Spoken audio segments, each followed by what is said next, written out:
Why have we come to earth? Do you remember?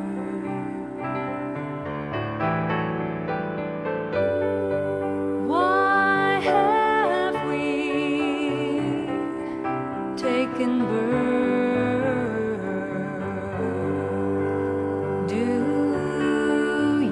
remember?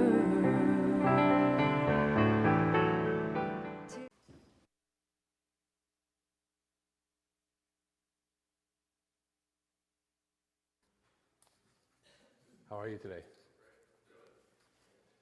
It's cloudy outside. I love it.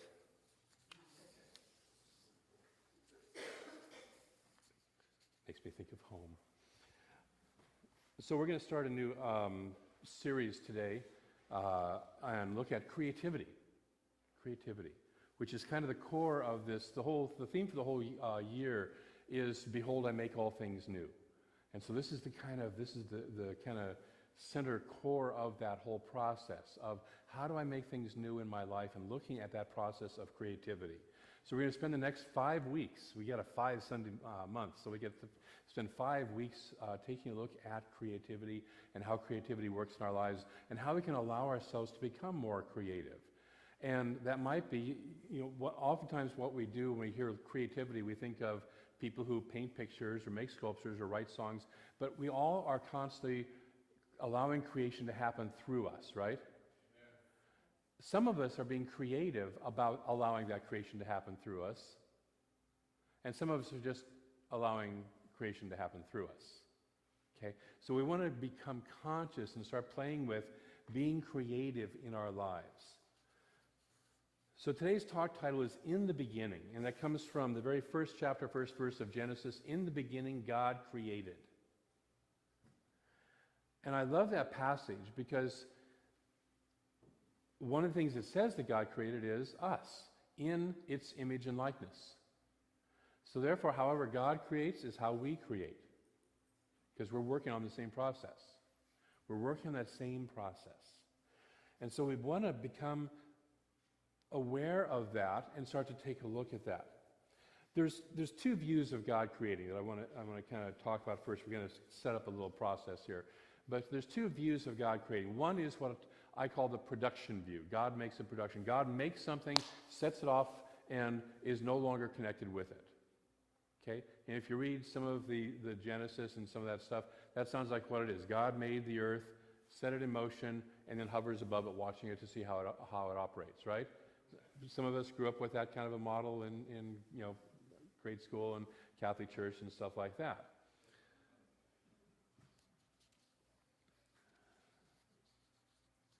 So when you are doing a production, you have a product. Does this sound familiar? Like our economy? And you have nothing to do with the product. It and you are not associated with each other. You made it, you set it free, and then you're done with it, okay? So that sounds like a lot of what we do. There's another view of the world, of the creation process, and that is the world emanates from and as God. So God is constantly creating the world in every moment, in every second, bang, bang, bang, constantly creating the world. The world is being constantly created as an expression of the infinite presence, the infinite mind. That particular one is known as panentheism, which is kind of what we teach here. And that is that God is expressing the world constantly. God is more than just this world, okay? So there's more to God than just us. But this world, all of us, are expressions of the divine constantly being created, constantly being emanated from that process. Now what that says is, if it's constantly being emanated, constantly being created, that there's always the potential for a freshness and a newness, something unlike what has ever gone before. Okay? Something unlike what has ever gone before. You and I have the potential to create something that has never been seen before in our own individual lives and collectively. How we view God as creator is how we view ourselves as creator. And so a great many of us think that if I'm going to be a creator, I have to create a product and it has to look a certain way, rather than I am constantly creating and being conscious of and consciously designing my life and every aspect of my life. Now that might involve writing music or doing plays or making pictures or sculptures or something like that. And then I look at those and say, you know what, those are still infused with me. Those are still an ongoing expression of me. In the beginning, first of all, what is the beginning? What is the beginning? When exactly was the beginning? Okay? I remember reading a little thing that said there was I think it was in the 1600s, a theologian who had worked out exactly, based on the Bible, the age of the world and decided that it started 4046 BC. And he did that right around the same time that science started to say, wait, the world is a whole lot older than whatever you think from the Bible. Okay? They kind of had this little collision of ideas. Just when they got it figured out, the whole thing shifted. You notice life is sometimes like that? Once you have the whole thing figured out, it shifts. We were, Cynthia and I had our whole life figured out. We were good. And on Tuesday morning, we got a phone call, and Oliver is back with us, our little foster baby. And our whole life has shifted, so. And so the universe has that process. It always is creating in the fresh. So form has beginning and end. Every form, everything that is in form, this chair, you and I, this church, the physical building of it, this candle has a form. It has a beginning. There was a time when it did not exist, and then it began to exist, and then it existed, and it has an end. Okay? All of form has an end and a beginning. But the infinite, the creative process, the flow, has no beginning and has no end. So the beginning is a concept. The beginning that they talk about in the Bible, and when we talk about it, is I don't know what was before, so I start here at this point in time. I have to say, okay, it began somewhere. There could have been infinite universes before ours, right? We don't know. At least not in our conscious, how we perceive things today. Okay? And there probably will be infinite universes after this particular one decides to, wind down, or we wind it down, whatever.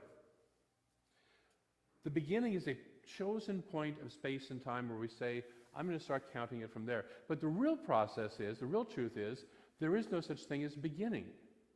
Have you ever kind of looked at and thought about, well, I began here. Let's take us. My birthday is this day. Okay? Mine's March 13th. Okay, I won't tell you what year, but it's March 13th. So, a long time ago. But not that long ago compared to some people. Am I out of trouble? Am I safe? Okay. And I say that's the beginning of my life, but was it? Well, I was in utero for 9 months. Was I in existence then? Well, yeah, at least, kind of the part of me. What was before that? I have memories of before that. So I was in existence before that. But I pick a date and say this is where my life began. But it didn't really, did it? Yours didn't really, did it? Yes, thank you. It didn't. You and I are part of an ongoing process called life, which has no beginning and has no end. Now the form, this particular body that we chose to exist in and play in on this particular journey around the sun, does have a beginning and will have an end. You know that it will have an end, right? Yes. Okay. I remember Mary Morrissey saying that she was talking with Robert Fulghum, the guy who wrote Everything I Needed to Know I Learned in Kindergarten. And he says, and he used to be a Methodist minister, and he says, doesn't it bother you that people come to you when they get this diagnosis and they say, I just found out I'm going to die? He says, doesn't it bother you that they're just figuring it out at that point in time? Okay, I've got news, we're all going to die. None of us know when. But we are part of the truth of who we are, the truth of who I am, who you are, is part of an ongoing, never-ending, never-beginning process. And so when we get to the idea of a beginning, it's a theoretical point of time and space we start to say this is the process.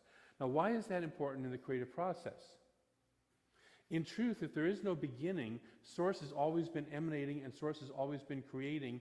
And like Source, I've always been emanating and I've always been creating. So I'm vibrating substance into form. Joe Dispenza, in his book, and I love the title of this book, Breaking the Habit of Being Yourself. Breaking the habit of being yourself. We're going to talk more about this next week. Ponder this, he says.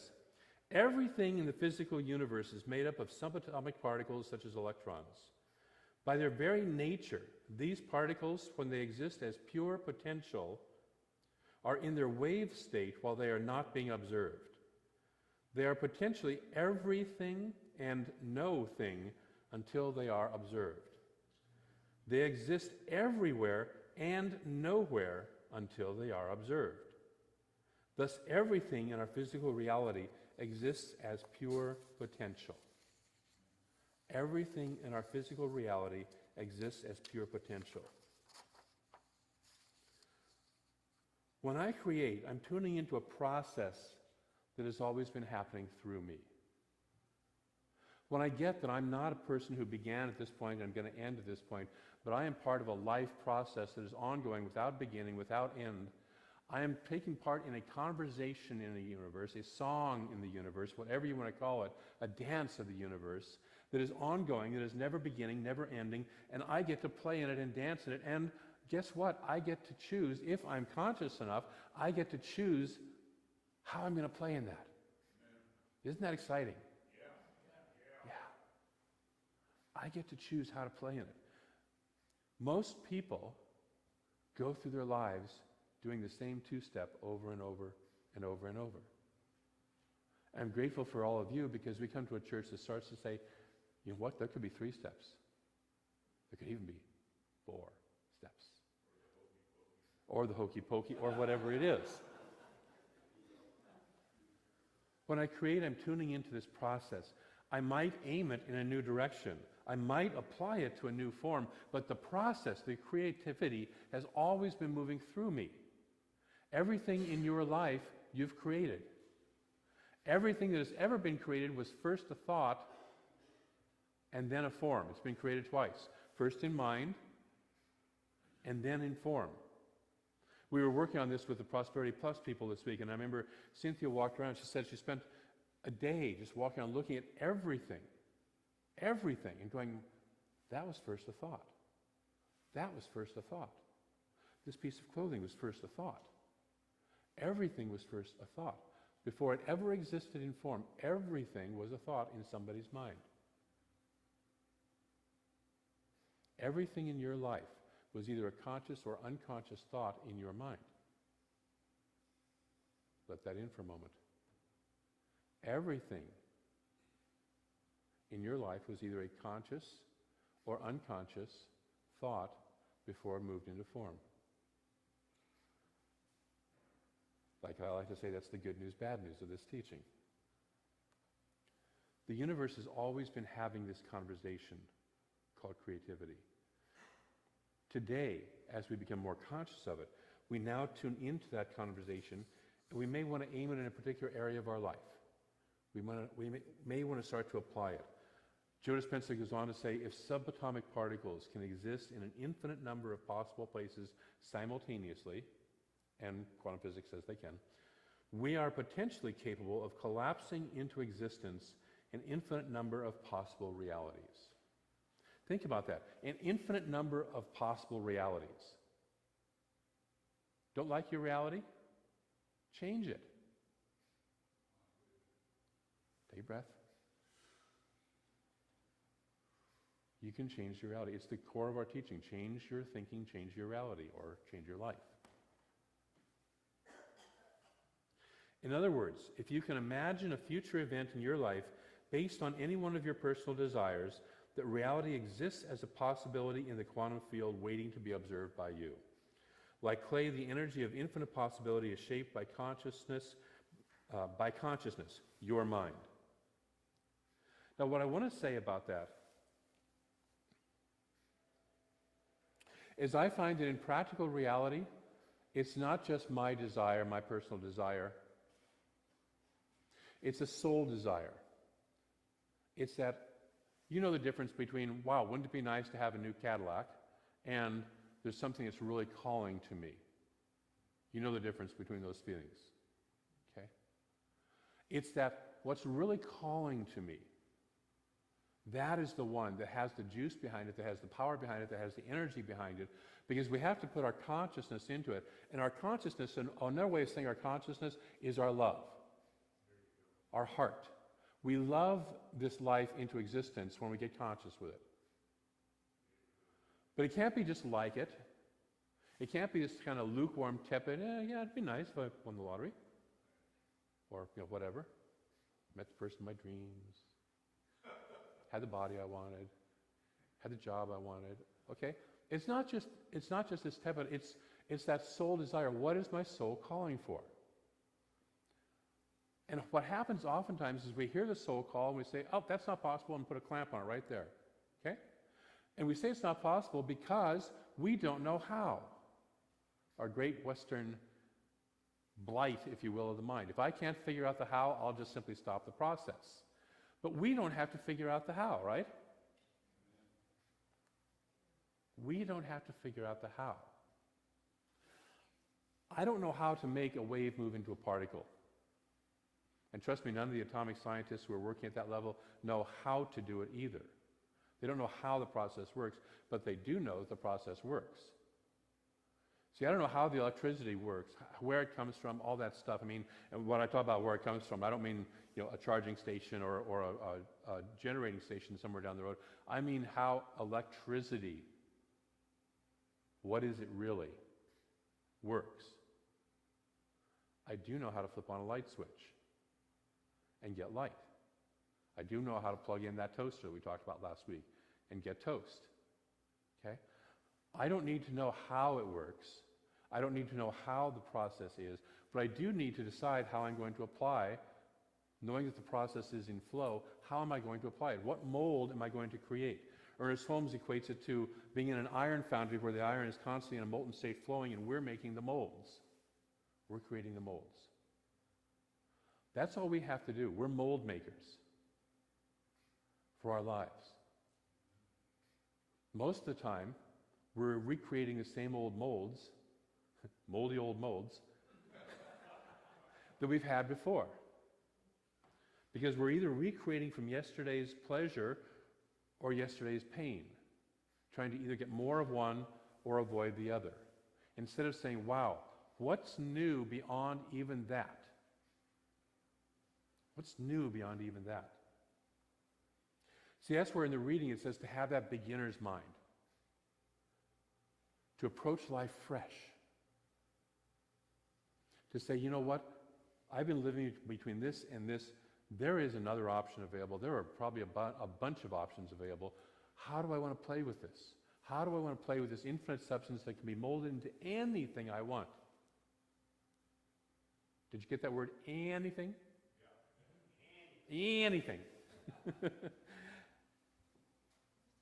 It is important to have that beginner's mind. Because if we don't, we waste the possibilities that are available, and we just live in yesterday repeatedly. There's the saying that there are some people who live 60 years, and there are other people who live the same day 60 years worth of times. Okay? And so when we start to play with the universe, this is what I want to invite you to do this week, is to start to play with the universe. And you'll notice your mind will chatter. I'm too young, I'm too old, I'm too this, I'm not enough that, don't have enough time, have too much time, don't have enough money, have too much money. You'll notice your mind will chatter and say why you can't do that, okay? If your mind operates like mine, and it probably does, it'll chatter away and tell you why you can't have something fresh, wonderful, and new. But remember, you're part of an infinite life process. Even if you don't know how to do it in the particular amount of lifetime that you have left in this body, which, by the way, you and I don't know what that is, whether it's 1 second or another 50 or 100 years, okay? We're starting the process of creating, and it won't stop because we don't stop. The we, the essence of who I am, doesn't stop. And so we're taking this on to learn. A long time ago I had a problem with wanting to commit suicide fairly frequently. And one of the things that eventually stopped me was I didn't want to start over. I was like, I've come too far. I learned too much. I don't want to start this process over again. Look at these kids these days, what they're going through, all the drugs and all the, I don't want to go back to that. Start to play with the process, because it's an ongoing process that is continuing to grow, continuing to develop. And it doesn't matter whether you drop your body or keep your body, it's going to continue to grow and develop, because guess what? You, as the expression of life that you are, the individualized expression of the infinite, are going to continue to grow and develop and create. I'd much rather come back and create from a high point of view than from, I'm a failure and I do whatever, that point of view, okay? Because I have a feeling that might affect what shows up as my next body in lifetime. Just a hunch. I could be mistaken, but it's just a hunch. So next week we're going to talk about, the topic is make a mess. Make a mess. We're going to talk about that by getting outside of our box, our normal thinking, coloring outside the lines, if you will, okay? We're going to color outside the lines. You can dress appropriately, by the way, if you want to. Dress playfully. We'll have some fun. We're going to look at some ideas from the book Quantum Thinking, Do You Quantum Think? As well as more of Joe's Breaking the Habit of Being Yourself. Because we get in this rut of, here's who I am, we define it, we put a box around it, and we live that life. Guess what? There's an infinite possibility of lives available for you to live. Right? Okay? In order to do that, we have to have a different system of thinking. We have to break outside of what we think is normal. And oftentimes that takes, I'm leaning a little bit into next Sunday's talk, but sometimes we have a system of thinking, well, all of us have a system of thinking, that only allows a certain amount of possibility. Just think, 50 years ago, nobody thought about buying stuff online. There's only one way you purchase things, right? You went down to a store, a physical store, you looked at it, maybe you did a Sears mail order catalog, or something equivalent of that, okay? But none of this whole internet thing, none of this whole cell phone thing, none of this was available. I was selling personal computers to businesses in 1983. I could not convince most business owners that a word processing program and an Excel, or in those days it was Lotus 123, spreadsheet program would have any value to their business. Why do I need that? I got a Selectric typewriter, and I have a book with lines in it that go this way and that way, grid lines that we keep our books on. Why would I need a stupid computer? Today, there's hardly any business that exists without a stupid computer. Some of them actually have smart computers too, So we don't think about that. 150 years ago, if I wanted to go from here to San Francisco, there was only two ways I could go. I could either walk, or I could involve an animal to carry me or part of my possessions. Right? Today, there's a whole bunch of ways that I can get there. I can bicycle. I can still walk or take an animal, but I can take an airplane, I can take a car, I can take a bus, train, whatever. Okay? So we're going to look next week at our systems of thinking, start to become aware of the prisons and the boxes we operate ourselves in, and see if we can't start to move those out a little bit.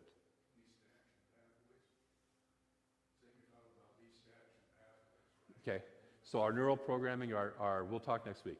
But we're going to look at that next week. We're going to look at breaking out. This week, what I want to invite you to do is two things. Number one, practice beginner's mind. This week, I want you to walk around looking at your life through beginner's eyes, beginner's mind. What don't I know about this? See, it's fun to watch our little baby. He's 10 months old, about to become 10 months old. Everything is new. He just started crawling last week. We're looking at everything through beginner's eyes because it's like, oh my God, he can get into now everything. Okay? So we have to look at the house through beginner's eyes down about this level,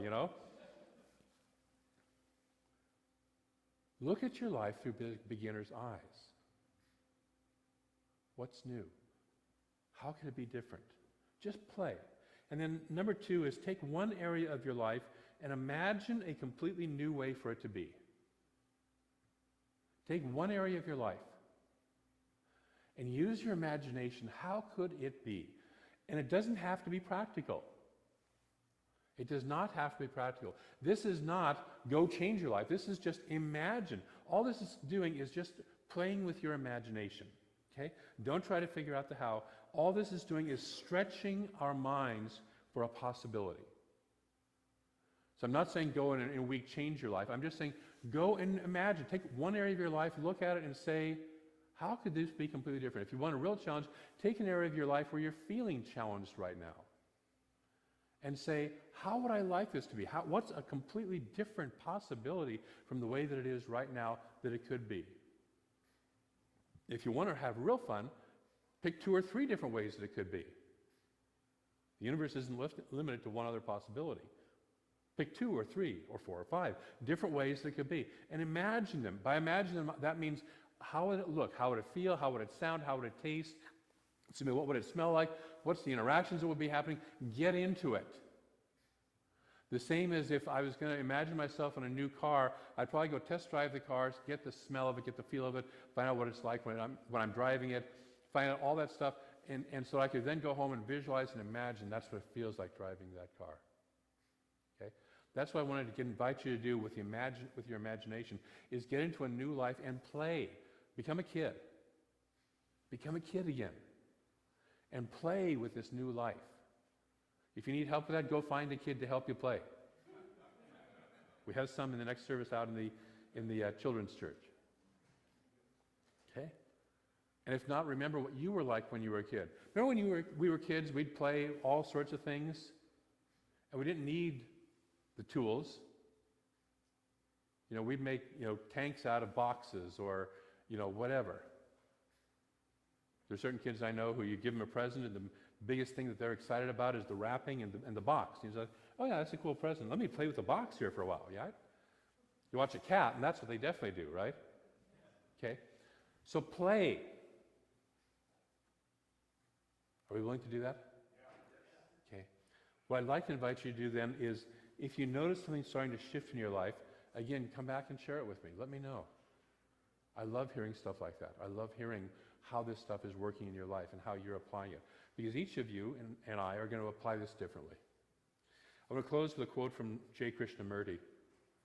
The mind that dies every day to the memories of yesterday, to all the joys and sorrows of the past. Such a mind is fresh, innocent, it has no age. And without that innocence, whether you are 10 or 60, you will not find God. Unless we have that innocence, unless we have that ability to die every day to what happened before. Ernest Holmes says the principle is not bound by precedent. The infinite is always creating new, right now. It doesn't care what you did yesterday. It's not holding on to that mistake you made or that thing that somebody did to you or that belief that you used to believe.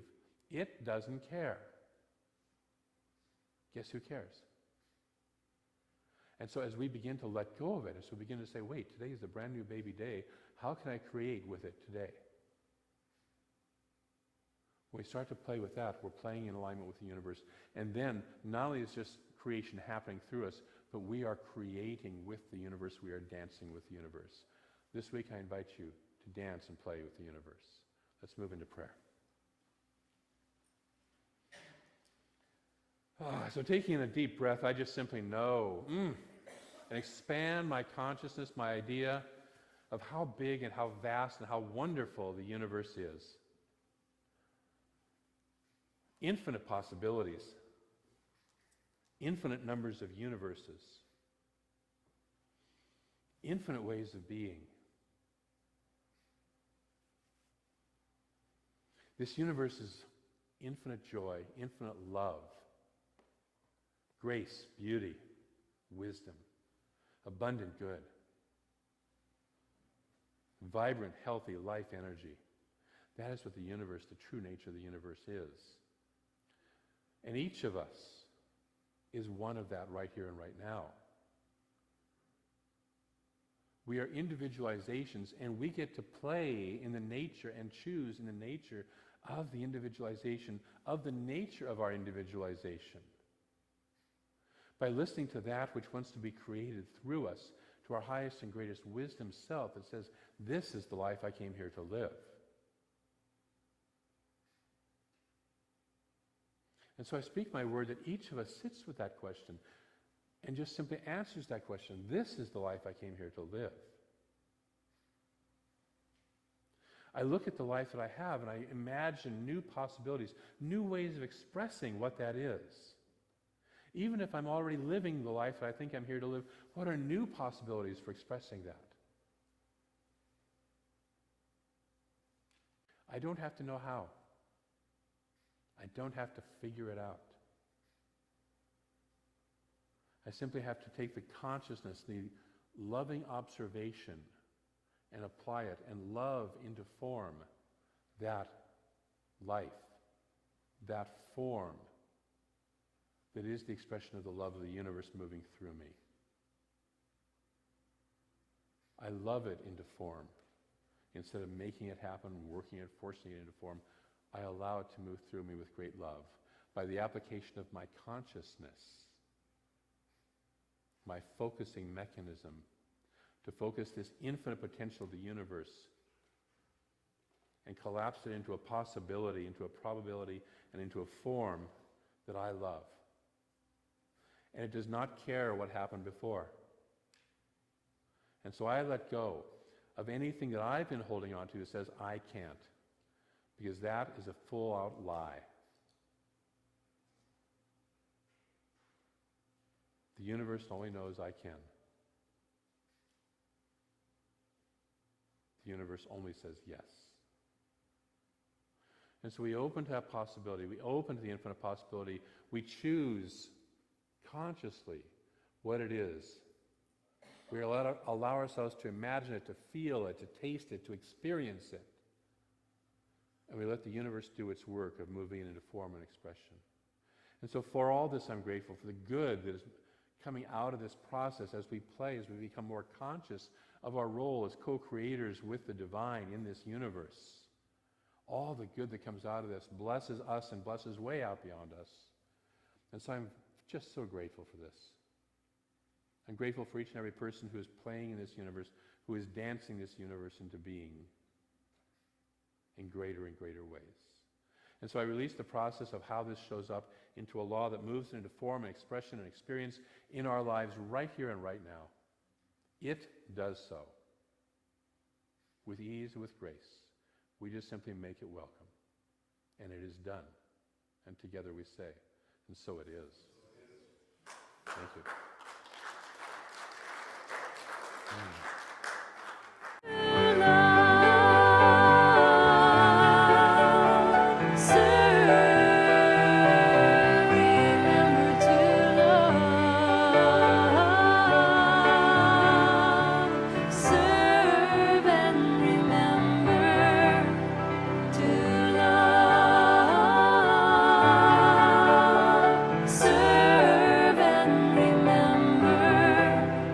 To love,